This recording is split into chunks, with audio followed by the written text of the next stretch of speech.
अस्सलाम वालेकुम। कैसे हैं आप सब? उम्मीद करती हूँ आप सब ठीक ठाक होंगे। आज मैं आपको बताऊंगी चॉकलेट सिरप, वो भी घर पे कैसे बनाते हैं। बहुत ही आसान और 2 इंग्रेडिएंट से जल्दी जल्दी तैयार होता है। इसमें कोई वो व्हिपिंग क्रीम यूज होगी, दूसरी क्रीम नहीं यूज होंगी। सिर्फ आराम से घर में 2 चीज़ों के जरिए आप आसानी से इतना मज़ेदार सा प्यारा सा केक बना सकते हैं। तो अगर आप मेरे चैनल पे नए हैं तो जल्दी से सब्सक्राइब कर दें, लाइक कर दें और बेल आइकन का बटन दबा दें ताकि आने वाली हर वीडियो आप तक टाइम तक पहुंच सके। तो आप इसे चाहे तो व्हिपिंग क्रीम को घर पर बना कर भी रख सकते हैं। यहाँ पे मैंने एक कढ़ाई में लिया है 1 कप दूध, उसमें मैं डालूँगी हाफ कप चीनी। हाफ कप चीनी डालने के बाद मैं इसमें 3 टेबल स्पून कोको पाउडर डालूँगी। जब मेरी कोको पाउडर डार्क है, अगर आप चाहें तो लाइट कर कोको पाउडर भी ले सकते हैं। तो 3 चम्मच कोको पाउडर डाला है और साथ में मैं अब ऐड करूँगी 2 चम्मच कॉर्नफ्लोर। ये देखिए, ये कॉर्नफ्लोर डाल दूँगी मैं 2 चम्मच।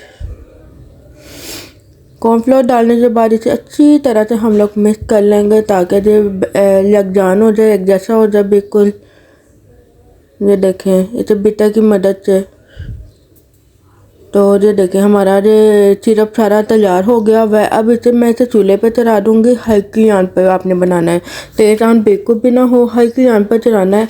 वो आहिस्ता आहिस्ता गर्म हो के खुद ही पक कर खुद ही गाढ़ी हो जाएगी। इसको हल्का आंच रखना है आपने।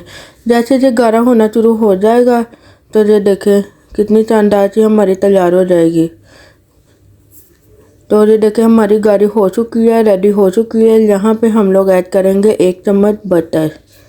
ये देखिए, ये मेरे पास फिर बटर थी तो मैंने वो डाल लिया है कट करके। तो इसको अच्छी तरह से मिक्स कर लेंगे हल्की आंच पे और इसको उतार देंगे ताकि ये जले ना। उतारने के बाद इसे ठंडा करने रख देंगे। ये देखिए हमारा चॉकलेट सिरप कितना मज़ेदार तैयार हो चुका है। आप चाहे तो इसको सेव करके भी रख सकते हैं, किसी टाइम भी यूज कर सकते हैं। तो चॉकलेट सिरप जब ठंडा हो जाएगा तो फिर हम इसे केक के ऊपर गार्निशिंग करेंगे इसकी। तो यहाँ पे मैं इसको ठंडा होने के बाद इस केक के ऊपर इसकी गार्निशिंग कर रही हूँ। ये देखिए कितना मज़ेदार और डिलीशियस किस्म का केक तैयार होने वाला है। ये देखिए कितना गाढ़ा सा और लेयरदार चॉकलेट सिरप तैयार हो चुका है हमारा। तो इस सिरप को मैं अच्छी तरह से फैला दूँगी केक के ऊपर। आप चाहे तो इस चॉकलेट को सेव करके भी रख सकते हैं। तो जब चाहे मर्जी, अगर आपने कुकीज़ बना लिया, केक बनाया है या कुछ भी बनाया है, कप केक बनाया है, तो आप इसको निकाल कर यूज़ कर सकते हैं। तो मेरे पास बादाम मौजूद थे, मैंने बादाम के जरिए से गार्निशिंग कर दी है। ये देखिए कितना प्यारा लग रहा है। उम्मीद करती हूँ आज की ये रेसिपी आपको बहुत पसंद आई होगी। मेरे केक की रेसिपी मेरी पिछली रेसिपी में मौजूद है।